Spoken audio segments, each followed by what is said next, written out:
जय श्री राम दोस्तों, नमस्कार, आदाब, सत श्री अकाल। मैं सौरभ सिंह आप लोगों का स्वागत करता हूं अपने इस यूट्यूब चैनल जय शिखर पॉइंट पर। तो कैसे हैं आप लोग? उम्मीद करता हूं आप लोग स्वस्थ होंगे, सुरक्षित होंगे और घर पर मन से पढ़ रहे होंगे। सभी हिंदू भाई और बहनों को हिंदू नववर्ष की शुभकामनाएं और सभी मुसलमान भाई और बहनों को रमजान की बहुत बहुत मुबारकबाद। सबसे पहले मैं सबको तहे दिल से शुक्रिया अदा करना चाहता हूँ कि आप लोगों ने हमारे ऊपर भरोसा बनाया और इतनी जल्दी जीएस शिखर पॉइंट फैमिली में 1000 लोग जुड़ गए। सच बताऊं तो मुझे यकीन नहीं हो रहा है। कुछ लोग सोच रहे होंगे कि 1000 सब्सक्राइबर पर इतनी खुशी, क्या बात हुआ ये? तो उन लोगों के लिए मैं बस 2 लाइनें बोलना चाहता हूँ। तिनका तिनका चुनकर चिड़िया ने अपना आसियाँ बनाया, तिनका तिनका चुनकर चिड़िया ने अपना आसियाँ बनाया, लेकिन देखने वाले का नज़रिया तो देखिए, उसे वो बस एक सिर्फ घोंसला नजर आया। तो मेरा ये जो 0 से 1000 तक का जो सफ़र था, ये मेरे लिए बहुत बड़ी अचीवमेंट है। इसीलिए thank you so much all of you. आप लोग बस इसी तरह मन से पढ़ते रहिए और हमारे साथ जुड़े रहिए। इस चैनल पर आपको सारा सब्जेक्ट मिलेगा और सबसे ज़रूरी चीज़ ये है कि इसमें आपको सिलेबस में कंटिन्यूटी देखने को मिलेगा। तो मैं अपने जीएस शिखर पॉइंट के टीम को भी स्पेशली थैंक यू बोलना चाहता हूँ कि उनके सहयोग से ही मैं आज यहाँ तक पहुँच पाया। बस आप लोग अपना सहयोग, अपना प्यार इसी तरह हमारे साथ बनाए रखिए। आज मैं जो भी हूँ वो आप लोग से ही हूँ। तो बस चलिए अब हम लोग आज का टॉपिक शुरू करते हैं। क्रांतिकारी। क्रांतिकारी मतलब नाम सुन के ही लगता है कि अब कुछ तड़कता भड़कता चीज़ आने वाला है। मतलब इतिहास में क्या आने वाला है? कुछ ट्विस्ट आने वाला है। तो वही ट्विस्ट में लेकर आया हूँ। कौन सा टॉपिक? क्रांतिकारी। इंट्रो का क्लास हम लोग का क्या हुआ? खत्म हुआ। और इंट्रो के बाद में टॉपिक पे आने वाला था। टॉपिक सबसे पहले कौन लेकर आया? क्रांतिकारी आया। तो क्रांतिकारी के बारे में हम लोग क्या करेंगे? पढ़ेंगे। मतलब कि हम इंट्रो के क्लास में बताए थे कि हमारे भारतीय इतिहास में आज़ादी में सबसे बड़ा जो अहम रोल निभाने वाले जो थे वो क्रांतिकारी ही थे। तो बस इनके बारे में हम लोग क्या करने वाले हैं? पढ़ने वाले हैं। अधिकांश जनता के दिलों पर राज करने वाले क्रांतिकारी का क्या होगा? आगमन होगा। भारतीय इतिहास में एक के बाद एक घटना को क्या देंगे? अंजाम देंगे। तो इनके बारे में हम क्या करेंगे? पढ़ेंगे। तो आप लोग भी दिल थाम के बैठिएगा, क्योंकि अब भारतीय इतिहास में शुरू होने जा रहा है क्या? ड्रामा और कॉमेडी नहीं, अब एक्शन। मतलब रोहित शेट्टी का फिल्म जो होता है ना, एक्शन से भरपूर, बस वही सीन यहाँ चलने वाला है, एक्शन से भरपूर। और इनका जो सीन होगा वो सिर्फ भारत में ही नहीं चलेगा, भारत के बाहर विदेशों में भी चलेगा। और इनका सीन इतना ज़बरदस्त रहेगा कि सुपर डुपर हिट होगा। और इनके इस सीन को देखकर जो विलेन होंगे, विलेन मतलब कौन? अंग्रेज होंगे, उनके अंदर इतना खौफ आ जाएगा, इतना खौफ आ जाएगा कि देखिए फिर इनको दबाने के लिए कौन कौन सा कदम उठाते हैं। मतलब कि अब जो होगा, अब अंग्रेजों को छठी का दूध याद कौन दिलाएंगे? ये क्रांतिकारी दिलाएंगे, छठी का दूध। और उनके अंदर इतना ज़्यादा खौफ आ जाएगा कि उन मजबूर हो जाएंगे और मजबूरन वो क्या करेंगे? रॉलेट टैक्स जैसे कानून को लाएंगे और इनको दबाने के लिए।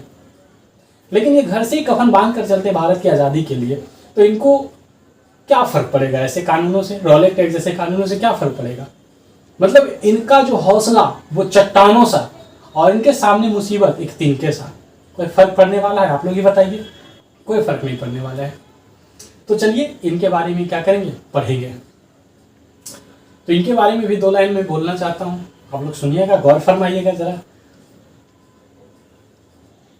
सर पर कफन बांधकर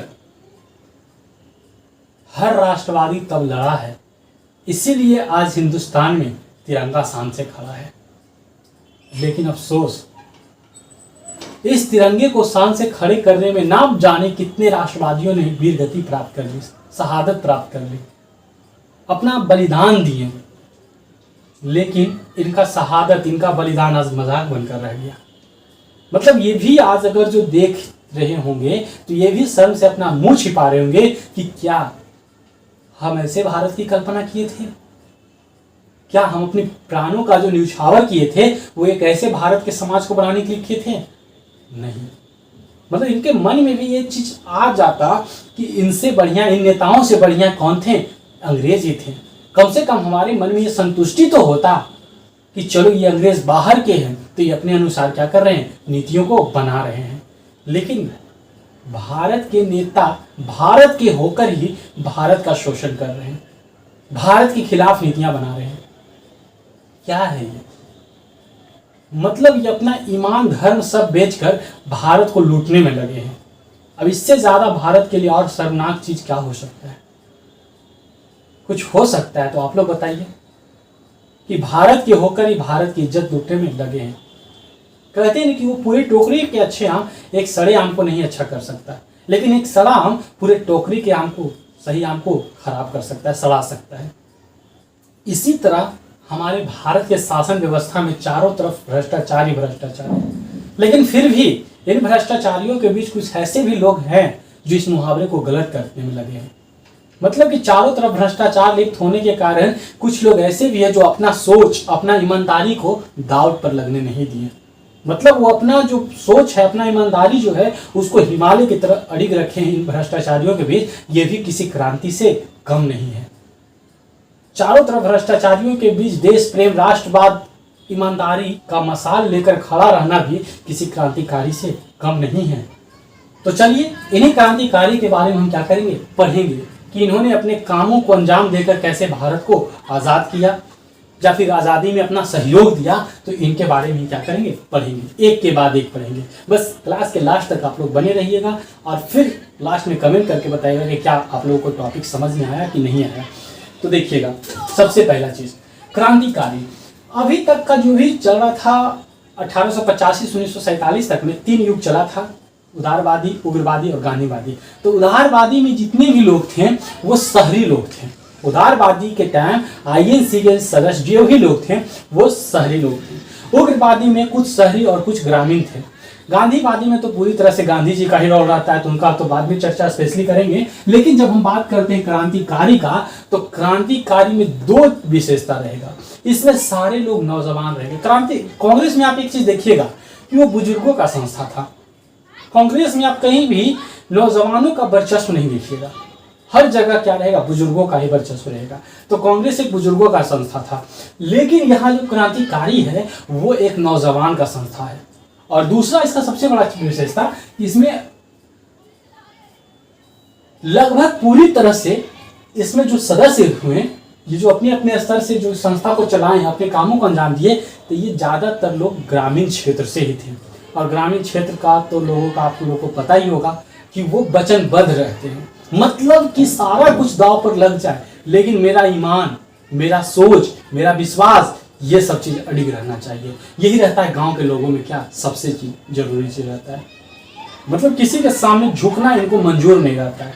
ये सब चीज शहर में देखा जाता है, लेकिन गांव में आप देखिएगा कि किसी के सामने झुकना किसी को मंजूर नहीं होता है। तो बस इसी सोच के साथ क्रांतिकारी क्या करेंगे, एक के बाद एक संस्था जुड़ते जाएंगे और अपने अपने कामों को अंजाम देते जाएंगे। बहुत लोग फांसी पर लटकेंगे, बहुत लोग को गोलियां मार दिया जाएगा, बहुत लोग क्या करेंगे, अब ये क्रांतिकारी लोग अंग्रेजों की नींव को भी क्या करेंगे, हिलाएंगे। तो देखिए क्रांतिकारी का जो सबसे पहले उद्देश्य था, उनका एक ही उद्देश्य था, भारत से अंग्रेजी सत्ता को बलपूर्वक क्या करना, समाप्त करना। बलपूर्वक मतलब कि कांग्रेस में अभी जो भी घटना हो रहा था वो एक बात विचार से हो रहा था, एक संवैधानिक तरीके से हो रहा था, एक प्रार्थना, एक आज्ञा और एक याचना से हो रहा था। लेकिन ना तो यहाँ याचना होगा, ना तो प्रार्थना होगा, ना तो बात होगा, ना तो संविधान देखा जाएगा। यहाँ पर सिर्फ क्या होगा, एक्शन, एक्शन और एक्शन देखा जाएगा। मतलब कि भारतीय इतिहास में अब सिर्फ और सिर्फ शुरू होने जा रहा है, तो एक्शन शुरू होने जा रहा है। मतलब कि धूम धड़ाका शुरू होने जा रहा है। तो देखिए क्रांतिकारी का जो हम चरण देखेंगे वो 2 चरण देखेंगे। एक चरण तो प्रथम जो शुरू होता है 1890 से लेकर 1914 तक। अब 1914 में आप याद कीजिए, 1914 में फर्स्ट वर्ल्ड वॉर शुरू हो जाता है। तो यहाँ पर कुछ क्रांतिकारी क्या करते हैं, अपने कामों को, अंजामों को थोड़ा स्थिर करते हैं। फिर 1920 में होता है शुरू असहयोग आंदोलन और 1922 में खत्म होता है। तो जिस समय देखते क्रांतिकारी लोग कि गांधी जी द्वारा शुरू किया गया था असहयोग आंदोलन, तो असहयोग आंदोलन काफी चरम पे पहुंच गया था। मतलब कि उसका असर काफी ज्यादा देखा जा रहा था कि अंग्रेजों को भी पता चलने लग गया था, भारतीयों को भी पता चल रहा था कि अब अंग्रेज क्या हो रहे हैं, दब रहे हैं। और अंग्रेजों को भी ये पता चल रहा था कि अब भारतीय लोग ऊपर उठ रहे हैं। तो यहाँ पर क्रांतिकारी लोग भी अपने कामों को क्या किए, उस असहयोग आंदोलन में ही जोड़ दिए। मतलब कि अब कुछ शांतिपूर्ण आंदोलन करने लगे। तो यहाँ पर क्रांतिकारी का कुछ दौर देखने की कम होता है। लेकिन जैसे ही 1922 में गांधी जी असहयोग आंदोलन को वापस लेते हैं, वैसे ही गुस्सा उमड़ जाता है क्या क्रांतिकारियों का, कि मतलब कि जो लोग पूरे भारत के लोग अभी गांधी जी का साथ दे रहे थे और वही गांधी जी क्या करते हैं 1922 में असहयोग आंदोलन वापस लेते हैं, तो सभी लोग अंग्रेज का गुस्सा अब गांधी जी पर दिखाने लगते हैं। और फिर से होगा दूसरा चरण शुरू किसका, 1922 से क्रांतिकारियों का शुरू होगा और 1922 से चलेगा तो 1931 तक चलेगा। मतलब देखिएगा, सीन देखिएगा, समझिएगा कि कैसे कैसे इतिहास क्या हुआ चला। तो अब देखिए, इनका जो क्षेत्र रहेगा क्रांतिकारी का, वो क्षेत्र भारत के अंदर भी अपने कामों को अंजाम देंगे और भारत के बाहर भी, विदेशों में भी। तो यहाँ पर कुछ कोड है BMP, बी मतलब बम्बई, M मतलब महाराष्ट्र और P मतलब पंजाब। भारत में इन सभी जगहों पे क्या करेंगे, सॉरी B मतलब बंगाल, मुंबई, बंगाल, बंगाल, महाराष्ट्र, पंजाब, इन सभी जगह पर क्या करेंगे, भारत में अपने कामों को अंजाम देंगे। अगर जो हम बात करते हैं भारत के बाहर, तो LPG, London, Paris, Germany, JNM, Japan, New York, Myanmar, Bharat के बाहर इन सभी जगहों पर क्या करेंगे, अपना कामों को अंजाम देंगे।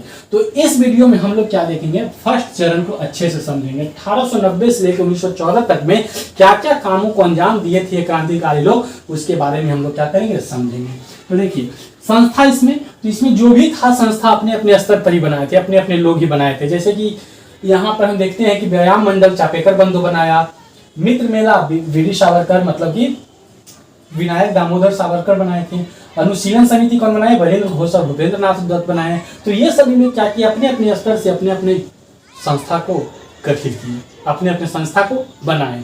तो इनके बारे में हम क्या करेंगे, पढ़ेंगे। तो सबसे पहले क्रांतिकारी का अगर जो संस्था कोई था तो वो व्यायाम मंडल था।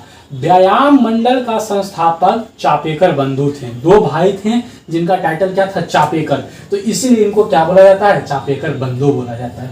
तो इनके संस्था के अंतर्गत क्या घटना घटा, तो देखिए, दौर उस समय 1897 का था और 1897 में भारत में प्लेग बहुत ज्यादा फैल रहा था। समझ में आया, प्लेग बहुत ज्यादा फैल रहा था और इसी प्लेग का निरीक्षण करने के लिए अंग्रेज अधिकारी को भेजता है।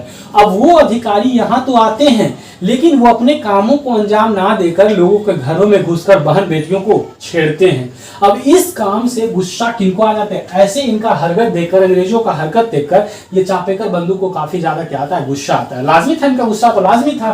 तो वो प्लेग अधिकारी कौन थे, रेड और अयर्स्ट थे। तो रेड और अरेस्ट आते ही यहाँ प्लेग का मुआयना करने, लेकिन यहाँ आकर लोगों के घरों में घुसते हैं, बहन बेटियों को छेड़ते हैं और इन सभी से देखकर गुस्सा किनमें उभर जाता है, चापेकर बंधु में। और ये चापेकर बंधु क्या करते हैं, व्यायाम मंडल के तहत अपने घटना को अंजाम देते हैं और इस घटना में रेड और अरेस्ट को 22 जून 1897 को गोली मारकर हत्या कर देते हैं। बहुत अच्छा किए, बहुत अच्छा किए। मतलब कि भारत में आकर बहन बेटियों के साथ ऐसे, भारत क्या किसी भी देश में बहन बेटियों के साथ, वहां की महिलाओं के साथ छेड़छाड़ करना एक मानवतावाद का परिचय नहीं देता है। उनके साथ इससे भी ज्यादा अगर जो कोई दुर्व्यवहार होता है वो करना चाहिए। तो देखिए, 22 जून 1897 में क्या होता है, गोली मारकर क्या करते हैं, हत्या कर देते हैं। अब अंग्रेज क्या करेंगे, यही चापेकर बंधु को फिर फांसी पर चढ़ा देंगे। कब, 18 अप्रैल 1898 में। तो ये पहला संस्था जिसमें क्या हुआ था, क्रांतिकारी को अंजाम दिया गया था, क्रांतिकारी के द्वारा अंजाम दिया गया था। अब देखते हैं दूसरा संस्था, बाल गंगाधर तिलक। बाल गंगाधर तिलक, देखिए पहले हम देखते हैं बाल गंगाधर तिलक का इतिहास पढ़िएगा तो पहले ये कांग्रेस से जुड़े नहीं रहते हैं, लेकिन बाद के दिनों हम देखते हैं कि इनका ज्यादा वर्चस्व बढ़ने लगता है तो कांग्रेस इनको अपने में मिलाता है। ठीक है, तो ये अपने तहत क्या किए थे, क्रांतिकारी के जैसा ही काम किए थे। और इस क्रांतिकारी में क्या किए कि 1893 में बंगाल में, सॉरी महाराष्ट्र में देखिए गणपति पूजा काफी ज्यादा क्या है, फेमस है, गणेश पूजा काफी ज्यादा फेमस है। तो 1893 में गणेश महोत्सव, गणपति महोत्सव मनाए और 1895 में शिवाजी महोत्सव मनाए। गणपति महोत्सव मनाने का उद्देश्य इनका यही था कि लोगों को क्या करो, इकट्ठा करो, लोगों को इकट्ठा करो। तो लोगों को इकट्ठा करने के लिए ही बाल गंगाधर तिलक ने 1893 में गणपति महोत्सव मनाया। अब इन्हीं लोगों को क्रांतिकारी का ट्रेनिंग देने के लिए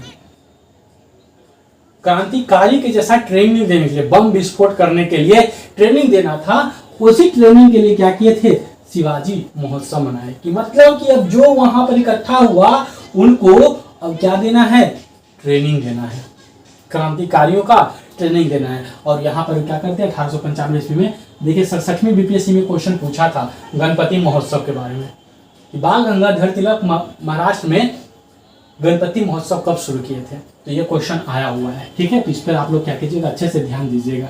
अब देखिए ये हो गया दो संस्था हम पढ़ लिए। तीसरा होता है मित्र मेला। मित्र मेला जो था वो भी महाराष्ट्र में ही, महाराष्ट्र के क्षेत्र नासिक है, वहीं पर क्या किया गया था, इसमें घटना को अंजाम दिया गया था।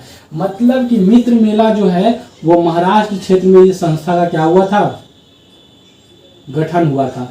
यही मित्र मेला बाद में चलकर अभिनव भारत में बदल गया। मतलब कि अब मित्र मेला का नाम बदलकर 1909 में अभिनव भारत कर दिया गया। 1899 में क्या हुआ था, मित्र मेला का स्थापना हुआ था, और इसी मित्र मेला का नाम 1904 में अभिनव भारत हो गया।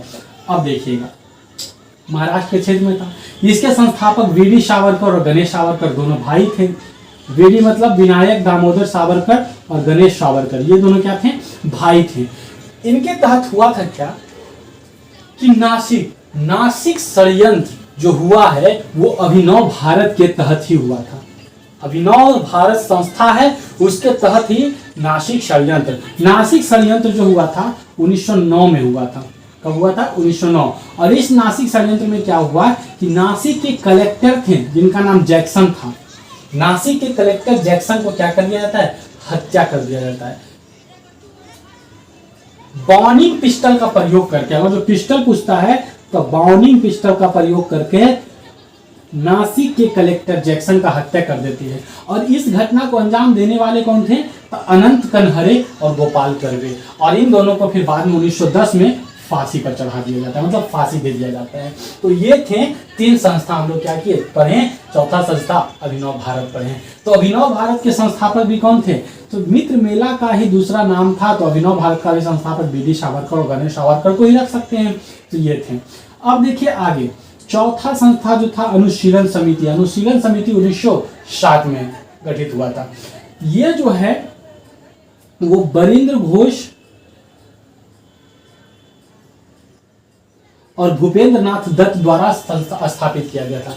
बहुत जगह प्रेमनाथ ढींगरा भी दिया रहेगा, लेकिन ऑथेंटिक आंसर आपका बरिंद्र घोष और भूपेंद्र नाथ दत्त ही है। ठीक है, तो अनुशीलन समिति का जो गठन किए थे वो बरिंद्र घोष और भूपेंद्र नाथ दत्त किए थे। अब देखिए इसके तहत घटना का जो अंजाम दिया गया वो मुजफ्फरपुर कांड है। कौन सा है, मुजफ्फरपुर कांड। मुजफ्फरपुर कांड में न्यायाधीश थे जिनका नाम था किंग्सफोर्ड। क्या नाम था, किंग्सफोर्ड। तो न्यायाधीश जो मुजफ्फरपुर के थे उनका नाम किंग्सफोर्ड है। उनकी गाड़ी पर बम जाकर खुद्दीराम बोस और प्रफुल्ल चंद्र चाकी क्या करते हैं, फेंक देते हैं। लेकिन दुर्भाग्यवश किंग्सफोर्ड बच जाता है और उसकी जगह पर उसकी पत्नी कैनेडी और उसकी बेटी मर जाती है। तो मतलब कि इस घटना को अंजाम देने वाले कौन थे, प्रफुल्ल चंद्र चाकी और खुद्दीराम बोस। अब इस बम तो फेंकने का फेंक देते हैं, लेकिन उस समय इन दोनों का काफी कम उम्र होता है, तो प्रफुल्ल चंद्र चाकी डर से अपने आप को गोली मार लेते हैं। और वहीं पर खुद्दीराम बोस क्या करते हैं, निफिक्र और निडर होकर उस घटना को अंजाम देने के बाद वहीं खड़े रहते हैं और उनको गिरफ्तार कर लिया जाता है। और बाद के दिनों में 11 मई 1908 को उनको फांसी पर चढ़ा दिया जाता है। 11 मई 1908 को। भारतीय इतिहास में क्रांतिकारी में सबसे कम उम्र के क्रांतिकारी कौन थे जिनको फांसी दिया गया था, तो वो खुद्दीराम बोस ही थे। 11 मई 1908 को उनको क्या किया गया, फांसी दिया गया। तो किस घटना के तहत, क्वेश्चन ये नहीं पूछता कि कब दिया गया था, क्वेश्चन ये पूछता है कि खुद्दीराम बोस को फांसी किस घटना के तहत दिया गया था, तो मुजफ्फरपुर कांड के तहत दिया गया था। और ये मुजफ्फरपुर कांड कब हुआ था, 30 अप्रैल 1908 में हुआ था। तो बस ऐसे ही संस्था के तहत क्या करेंगे, ये अपने कामों को अंजाम देंगे। अब इसके बाद अनुशीलन समिति के बाद पांचवा जो संस्था हम देखेंगे पढ़ेंगे वो अलीपुर कांड होता है। अलीपुर कांड कोलकाता के क्षेत्र में, बंगाल के क्षेत्र में होता है। ये 1910 में होता है। इसमें हुआ क्या था कि उस समय क्रांतिकारियों का वर्चस्व काफी ज्यादा बढ़ रहा था। तो बढ़ने के एवज में पूरी तरह से एक्शन में कौन आए हुए थे, मतलब कि पूरी तरह से उनका तलाशी कौन ले रहे थे? अंग्रेज ले रहे थे। और उसी तलाशी के क्रम में एक आदमी रहता है जिसका नाम नरेंद्र गोसाई रहता है, और ये नरेंद्र गोसाई जाकर अंग्रेज को बता देता है ये गद्दार हो गया। देखो बता रहा है, अंग्रेज का साथ दे रहा है, क्या है ये? गद्दार है। जो अंग्रेजों का साथ दे रहा है भारतीयों के खिलाफ होकर, वो भारतीय फिर किस काम का? तो ये क्या है? नरेंद्र गोसाई मुखबिरी कर देते हैं और अंग्रेजों को जाकर बता देते हैं कि जहां जहां भी ये क्रांतिकारी लोग अपने शस्त्र को छुपा कर रखते हैं, उसका जानकारी नरेंद्र गोसाई किसको जाकर दे देते हैं? अंग्रेज को। और वही अंग्रेज आकर फिर अलीपुर कांड के नाम से जाना जाता है। यही मानिक टोला एक जगह होता है बंगाल में, और उसी मानिक टोला में अवैध हथियारों की तलाशी के क्रम में गिरफ्तार किसको कर लिया जाता है? बरिंद्र घोष और अरविंद घोष को। बरिंद्र घोष और अरविंद घोष दोनों भाई होते हैं, इन दोनों को गिरफ्तार कर लिया जाता है। किनके गद्दारी के कारण? तो नरेंद्र गोसाई के गद्दारी के कारण। तो इनका जब गिरफ्तार किया जाता है तो इनका वकालत कौन करता है? इनके बदले वकील कौन रहते हैं? चित्तरंजन दास। और चित्तरंजन दास वकालत करके बरिंद्र घोष और अरविंद घोष को क्या करते हैं? रिहाई दिलवाते हैं। और कन्हाई लाल दत्त कौन है? कन्हाई लाल दत्त और सत्येंद्र नाथ बोस, ये दोनों मिलकर इस नरेंद्र गोसाई का क्या कर देते हैं? हत्या कर देते हैं। यही पढ़ना है इसमें। और यहीं पर जब बरिंद्र घोष और अरविंद घोष का रिहाई होता है तो 1910 से अरविंद घोष पांडिचेरी जाकर सन्यासी जीवन व्यतीत करते हैं, और वहीं जाकर कर्मयोगी पत्रिका लिखते हैं। कर्मयोगी पत्रिका किनके द्वारा लिखा गया था? तो अरविंद घोष के द्वारा। वहीं जाकर पांडिचेरी में ही जाकर ओरिविल नामक आश्रम की स्थापना भी करते हैं, और एसेस ऑफ गीता नामक पुस्तक भी लिखते हैं। कौन कौन लिखते हैं? एसेस ऑफ गीता नामक पुस्तक लिखते हैं, ओरिविल आश्रम की स्थापना करते हैं, और कर्मयोगी पत्रिका भी किनके द्वारा लिखा जाता है? अरविंद घोष के द्वारा। कर्मयोगी पत्रिका ये कब होता है? ये अलीपुर कांड के बाद ही ये सब चीज देखने को मिलता है, क्योंकि इसके बाद ये क्या करते हैं? ये क्रांतिकारी गतिविधियों को हमेशा के लिए त्याग देते हैं और सन्यासी जीवन व्यतीत कहाँ जाकर? पांडिचेरी में जाकर व्यतीत करते हैं। समझ में आया? तो ये था अलीपुर कांड का घटना। अब इसके बाद देखते हैं हावड़ा हत्याकांड। हावड़ा भी कहाँ है? बंगाल में। ये हावड़ा हत्याकांड 1911 में होगा, और इसमें क्या देखा जाएगा? जतीन दास। किनका नाम इसमें देखा जाएगा? जतीन दास का। ये जतीन दास जो हैं वो हावड़ा के जो एएसपी हैं जिनका नाम रेमसूज है, और वहां के दरोगा को क्या करते हैं? गोली मार देते हैं। लेकिन गोली मारने का ये अपना घटना को अंजाम दे देते हैं, लेकिन इस घटना को क्या कर दिया जाता है? दबा दिया जाता है, और जतीन दास को कोई दिक्कत होता नहीं है। ये क्या करते हैं? रेमसूज नामक एएसपी को गोली मारते हैं और वहां के दरोगा को मारते हैं 1911 ईस्वी में, और इस घटना को हावड़ा हत्याकांड कहा गया। इसके बाद देखते हैं दिल्ली दरबार। दिल्ली दरबार का जो घोषणा होता है वो 1911 ईस्वी में होता है, लेकिन दिल्ली दरबार जो लगता है वो 1912 ईस्वी में लगता है।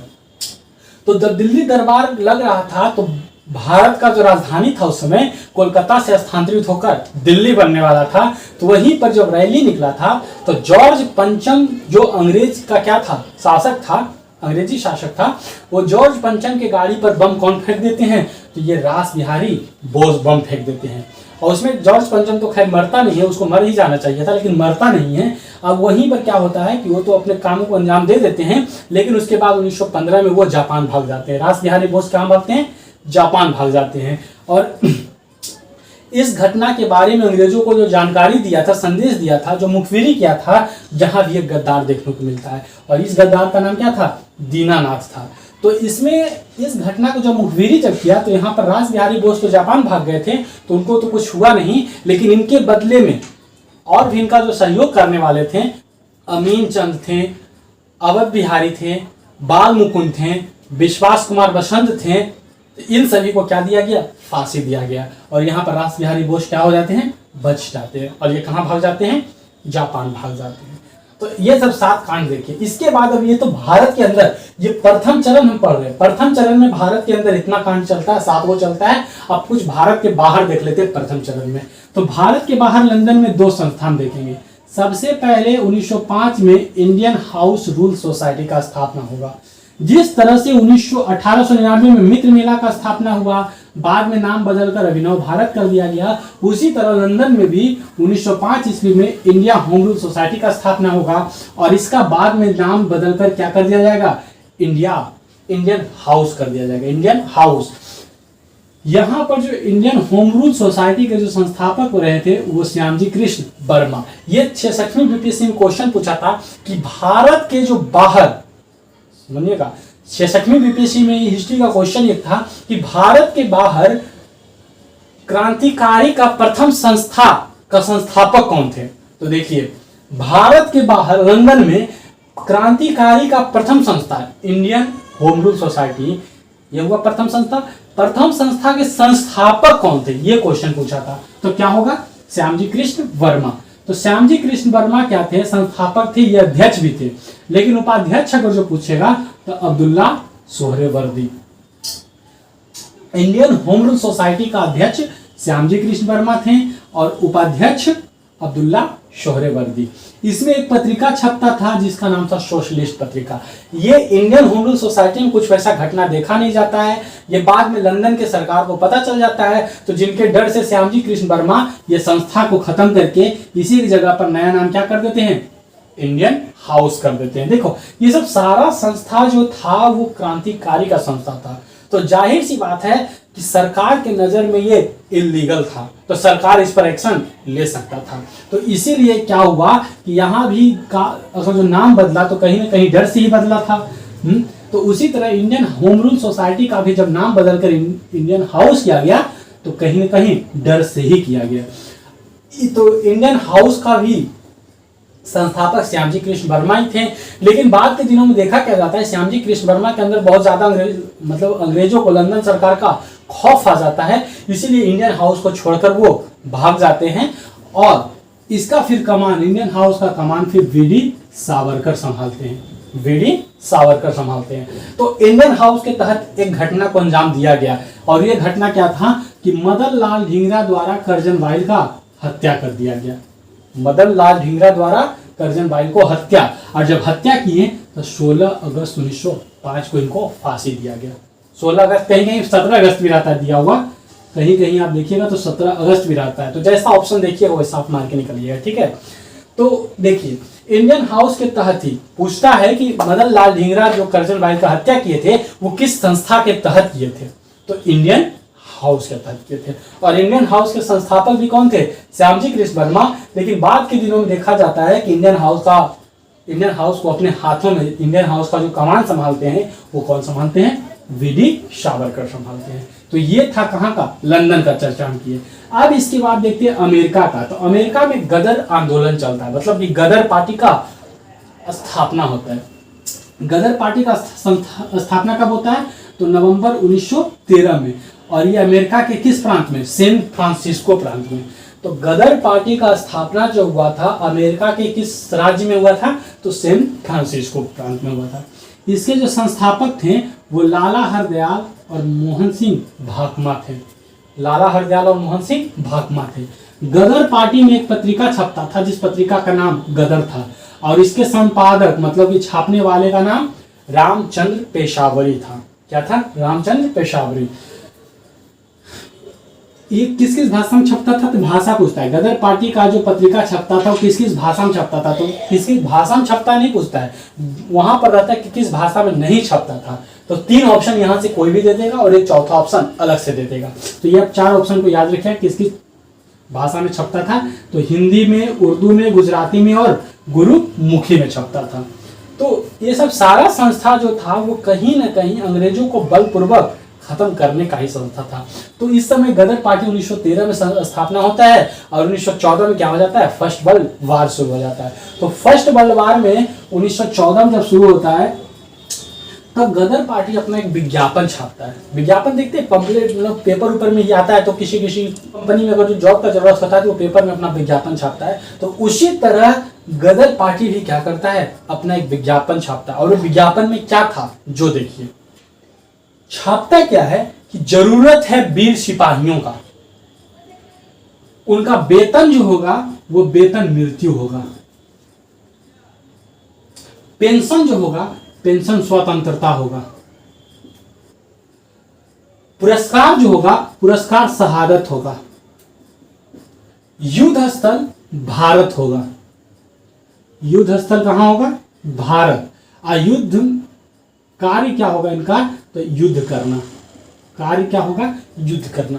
मतलब वेतन उनका स्वतंत्रता। विज्ञापन छापता है, गदर पार्टी अपना विज्ञापन क्या छापा कि जरूरत है हमें वीर सिपाहियों का, उनका वेतन जो होगा वो मृत्यु होगा, पेंशन जो होगा स्वतंत्रता होगा, पुरस्कार जो होगा शहादत होगा, युद्ध स्थल भारत होगा और कार्य उनका युद्ध करना होगा। ये छापते हैं क्या, अपना विज्ञापन छापते हैं। तो ये भी अपने स्तर पर क्या करते हैं, अपने कामों को अंजाम देते हैं। लेकिन फर्स्ट वर्ल्ड वार जीत कौन जाता है, अंग्रेज जीत जाता है। तो इसमें इनको ज्यादा सफलता मिल नहीं पाता है। इसके बाद अगला संस्था जो थे कामागाटा मारू। एक बार क्वेश्चन पूछा था क्या कि कामागाटा मारू क्या है, क्या है, तो कामागाटा मारू एक जहाज है। क्या है, जहाज है। तो इस जहाज का चर्चा, आखिर कामागाटा मारू जहाज का चर्चा हम यहाँ क्यों पढ़ते हैं, तो देखिए क्या था। कामागाटा मारू जो एक जहाज था वो भारत से कहाँ जा रहा था, कनाडा जा रहा था। मतलब कि उस कामागाटू का जो कमान संभाले हुए थे, उस पर जो हेड थे वो कौन थे, गुरुदत्त सिंह। और गुरुदत्त सिंह क्या किए थे कि 376 यात्रियों को लेकर भारत से लेकर कहां जा रहे थे, कनाडा के बैकवर्ड जगह पर उतरने जा रहे थे।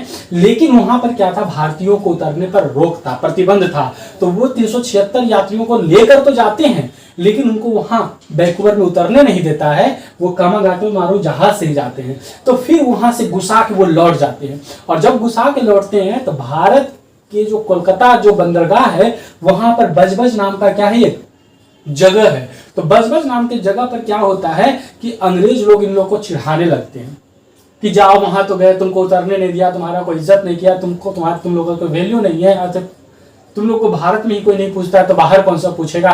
तो ये सब ऐसे चिढ़ाने लगते हैं। तो क्या होता है कि ये गुरुदत्त सिंह के साथ जो 376 यात्री थे सबको गुस्सा आ जाता है।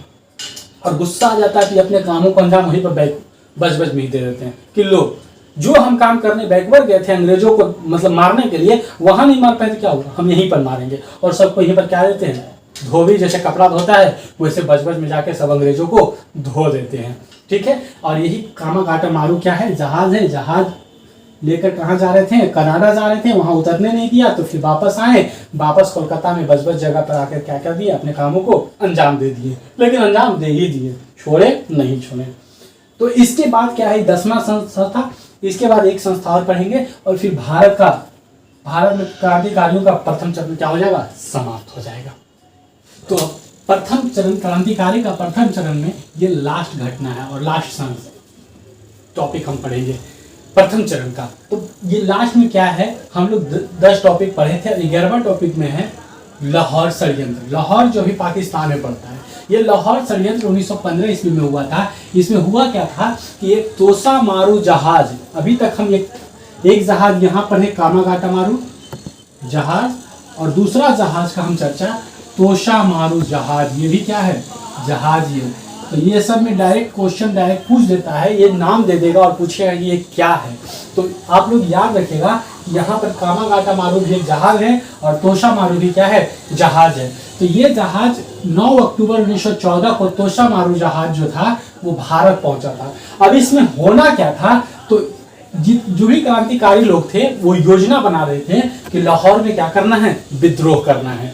और ये विद्रोही जो थे, ये क्रांतिकारी जो थे, ये तोशा मारू जहाज से ही क्या हुए थे, भारत आए थे और योजना बना रहे थे कि लाहौर में क्या करना है, विद्रोह करना है। लेकिन हुआ क्या कि यहाँ पर मुखबिरी कृपाल सिंह कर रहे थे। मुखबिरी मतलब कि लाहौर विद्रोह का जो संदेश होता है वो अंग्रेजों के पास कौन पहुंचा देते हैं, कृपाल सिंह पहुंचा देते हैं। और जब कृपाल सिंह पहुंचाते हैं तो अंग्रेज क्या करता है, उस पर मुकदमा करता है, जिसमें परमानंद, करतार, वीडी सावरकर, इन सभी पर क्या होता है, मुकदमा दायर होता है और इन पर एक्शन लिया जाता है।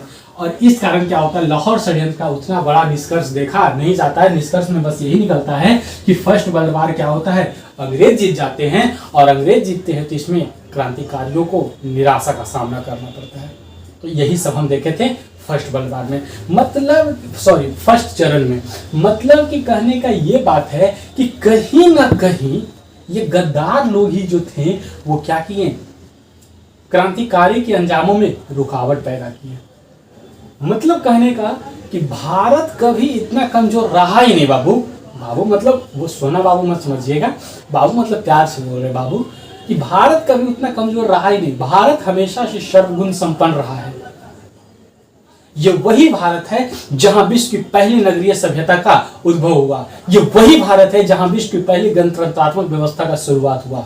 ये वही भारत है जहां पर चंद्रगुप्त मौर्य ने केंद्रीय सत्ता का स्थापना किया। ये वही भारत है जहां पर अशोक ने अखंड भारत में तब्दील किया। ये वही भारत है जहां पर शिवाजी ने औरंगजेब के पूरी मुगलाई सेना को धूल चटाए थे। ये वही भारत है जहां पर राष्ट्रवादी ने अंग्रेजों को सबक सिखाई। ये वही भारत है जहां पे एक हांड मांस वाले व्यक्ति, अकेले व्यक्ति ने पूरे अंग्रेज को पीछे हटने पर मजबूर कर दिया। ये वही भारत है जहां की वीरांगना लक्ष्मीबाई के बारे में खुद अंग्रेज लिखने पर मजबूर हो गया और अपनी आत्मकथा में लिख डाला कि खूब लड़ी मर्दानी, वो तो झांसी वाली रानी थी।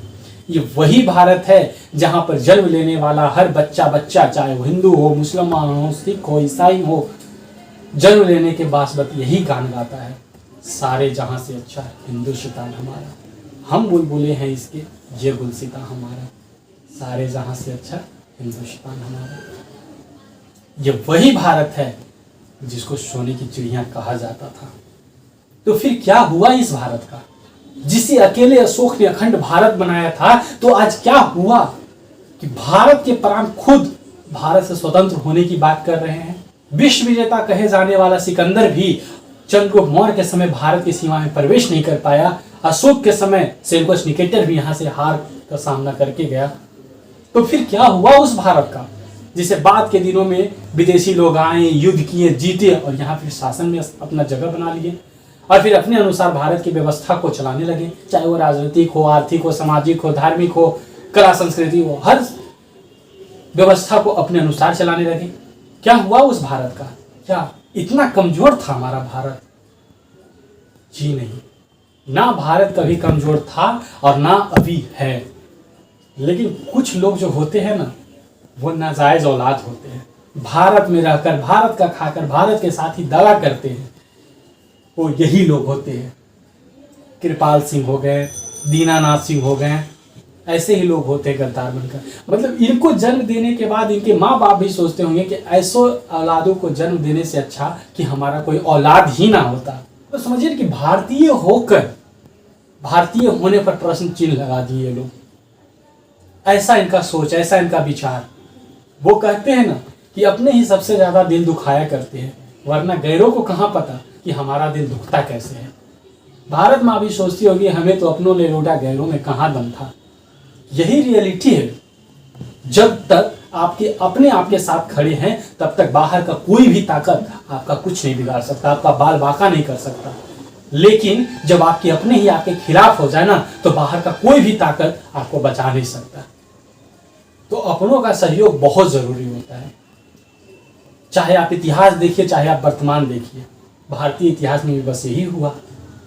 और हुआ क्या, एंशिएंट काल में देखते हैं, प्राचीन इतिहास में कोई गद्दार नहीं था। भारत अखंड भारत बन गया। जो भी शासक बने वो भारत के ऑर्गेनिक शासक बने। एक गद्दार आया, जयचंद, पूरे भारतीय इतिहास को ही बदल दिया। प्राचीन भारत से मध्यकालीन भारत में ला दिया। हिंदू शासन से मुस्लिम शासन आ गया। देखिए, मुस्लिम शासन आया, इससे किसी को कोई दिक्कत नहीं है। अगर वो मुसलमान भारत के होते तो किसी को कोई दिक्कत नहीं होता। लेकिन बाहरी मुसलमान आए, अफगान आए और यहाँ क्या किए, शासन करने लगे। दिक्कत यहाँ इससे सबको हुआ। भारत के मुसलमान भारत में रहकर भारत पे शासन करते थे, इससे किसी को कोई दिक्कत नहीं होता। आगे चलकर एक और गद्दार आ गया जिसका नाम मीर जाफर था। वो भी वैसे ही दगाबाजी किया भारत के साथ और भारतीय व्यवस्था फिर से क्या हो गया, बदल गया। अब मध्यकालीन इतिहास से आधुनिक इतिहास में प्रवेश कर गया। मतलब ये परिवर्तन जो है कहीं ना कहीं आपको ये दिखाएगा कि ये गद्दार के कारण ही परिवर्तन आ रहा है। एंशिएंट से मेडिवल में आया जयचंद के कारण, मेडिवल से आधुनिक भारत में जाएगा मीर जाफर के कारण। कहीं ना कहीं देखिएगा तो ये गद्दार ही क्या है, जिम्मेवार है भारत की व्यवस्था को उलटफेर करने में। सारा व्यवस्था क्या हुआ, पलट गया। चाहे हुआ राजनीतिक व्यवस्था देखिए, आर्थिक व्यवस्था देखिए, सामाजिक व्यवस्था देखिए, धार्मिक व्यवस्था देखिए, कला संस्कृति देखिए, कुछ भी देखिए, सारा का सारा व्यवस्था क्या हुआ, बदल गया। क्यों, कैसे? तो बोले ना कि हमारे अपने जब तक हमारे साथ हैं तब तक हम सुरक्षित हैं। हमारे अपने ही हमारे खिलाफ हो जाए तो फिर आप चार दीवारी के अंदर भी घुसे रहिएगा ना, फिर भी आप सुरक्षित नहीं हैं। जयचंद, मीर जाफर उस समय के गद्दार थे। ऐसा नहीं है कि अभी गद्दार नहीं है, अभी भी हैं। स्लीपर सेल्स, नक्सली, इन सभी के नाम से जाने जाते हैं। वर्तमान में भी अगर जो आपको देखना है कि गद्दार का कैसा रूप होता है, अगर जो आप लोग को नहीं पता है उनका चेहरा, तो हम आपको रूबरू करवा सकते हैं उन सबसे। मतलब गद्दार लोगों का शकल पे लिखा नहीं होता है, बस उनके विचारों में होता है गद्दारी। उनके रगों में दौड़ते रहता है कि हम भारत के लिए कौन सा ऐसा काम कर दें कि जिससे भारत क्या हो जाए, आगे बढ़ने की जगह पीछे चला जाए। द कश्मीर फाइल मूवी निकला, उस मूवी से आप लोग सब वाकिफ होंगे। मतलब ये मूवी को रिलीज होने के बाद विपक्ष में ऐसे बौखलाहट उभरा है जैसे लग रहा है कि इस नरसंहार का जिम्मेदार वो खुद है। एक महाशय तो विधानसभा में खड़ा होकर ठहाका मार के इस तरह इस फिल्म पर हंस रहे हैं और बोल क्या रहे हैं कि ये फिल्म ओवर रिएक्ट किया गया, इसमें दिखाया गया, मतलब ओवर दिखाया गया है। क्या बदतमीजी है, मतलब यार, मतलब कहां से लाते हैं इतनी कड़वाहट ये अपने अंदर। मतलब वो फिल्म आपको देखकर कश्मीर का नरसंहार आपको नहीं दिखा, कश्मीरी पंडितों का दर्द नहीं दिखा, वो फिल्म देखकर आपका दिल नहीं पिघला, उस फिल्म का परिणाम आपको नहीं दिखा। मैं दिखाऊंगा आपको परिणाम। उस नरसंहार का परिणाम यह हुआ कि कितनी मां की गोदें उजड़ गई, कितनी औरतों का सिंदूर उजड़ गया, कितनी बहन का राखी उजड़ गया, कितने भाई के सामने बहन का इज्जत लुट गया। लेकिन आपको हंसी आ रहा है उस फिल्म पर। वो वास्तविकता है, वो कोई ओवर दिखाया हुआ मूवी नहीं है। देखिए, हर चीज को राजनीति में तो मत बांटिए।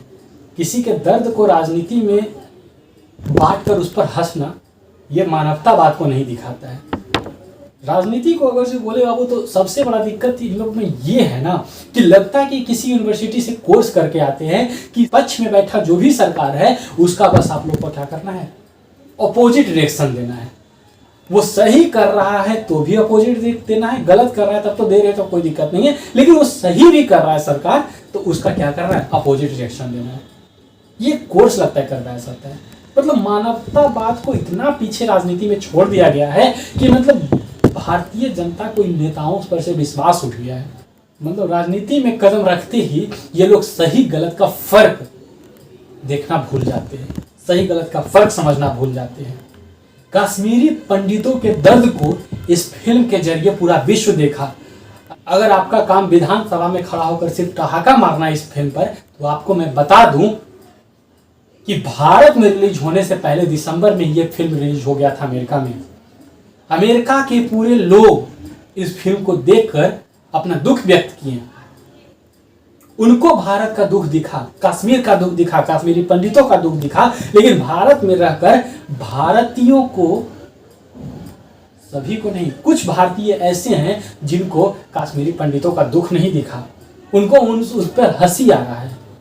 अमेरिका में न्यूयॉर्क के पास रोड आइलैंड है, जगह है, राज्य है, वहां की सरकार ने लिखित रूप में विवेक अग्निहोत्री जी को दिया है कि कश्मीरी पंडितों का आवाज हम उठाएंगे, जो भी जरूरत होगा उनको, हम उनकी जरूरतों को पूरा करेंगे। अमेरिका के सरकार, सोचिए, रोड आइलैंड राज्य है वहां उसके सरकार, और भारतीय उस पर क्या कर रहे हैं, अपना प्रतिक्रिया हंसकर दे रहे हैं। ये है भारतीय राजनीति। राजनीति में आपको नाम कमाना है तो सरकार के विपक्ष है तो विपक्ष जैसा बोली बोलकर नहीं कमा सकते हैं। बाला साहब ठाकरे भी किए थे, इन कश्मीरी पंडितों को 5% आरक्षण महाराष्ट्र के अंदर दिए थे, वैसे नाम कमाइए ना आप लोग। ये वैसा काम किए जो हिंदुस्तान के अंदर उदाहरण बना। केंद्र सरकार को ही मजबूर होना पड़ गया उनके सामने, तो काम ऐसा कीजिए ना, नाम वैसा कमाइए ना। सरकार के विपक्ष में रहकर विपक्ष जैसा बोली बोलकर विपक्ष जैसा व्यवहार करके आप नाम नहीं कमा सकते, आप सिर्फ गालियां सुन सकते हैं। हर चीज को गलत ठहरा देना यह विपक्ष का काम नहीं है। पक्ष में रहकर सरकार क्या गलत कर रहा है उसको दिखाना विपक्ष का काम होता है। जनता में क्या कमी है उस कमी को सरकार को समझाना, दिखाना, बताना यह विपक्ष का काम होता है। टैक्स फ्री करके, महिलाओं को बस सेवा फ्री करके और दूसरे प्रांतों के दर्द पर हंसना, यह आपके मानवतावाद को शोभा नहीं देता है। दूसरे को दर्द को मजाक तो मत बनाइए। अगर उस पर सहानुभूति नहीं दिखा रहे तो उस पर हंसिए तो नहीं। भला किसी का कर ना सको तो बुरा किसी का मत करना। पुष्प अगर नहीं बन सकते तो कांटे बनकर मत रहना। कुछ देर के लिए अगर मान भी ले कि आपके अंदर का मानवतावाद खत्म हो गया है, तो कम से कम आप जिस पद पर है उस पद का तो लिहाज कर लीजिए, उस पद का तो इज्जत कर लीजिए। चलिए, ये आप लोग का विचार है। कैसा लगा आप लोगों को क्लास, कमेंट बॉक्स में जरूर बताइएगा। अगर अच्छा लगा है तो एक लाइक ज़रूर बनता है आप लोग का। और अभी तक जो भी इस चैनल को सब्सक्राइब नहीं किए हैं वो चैनल को सब्सक्राइब कर दें। धन्यवाद।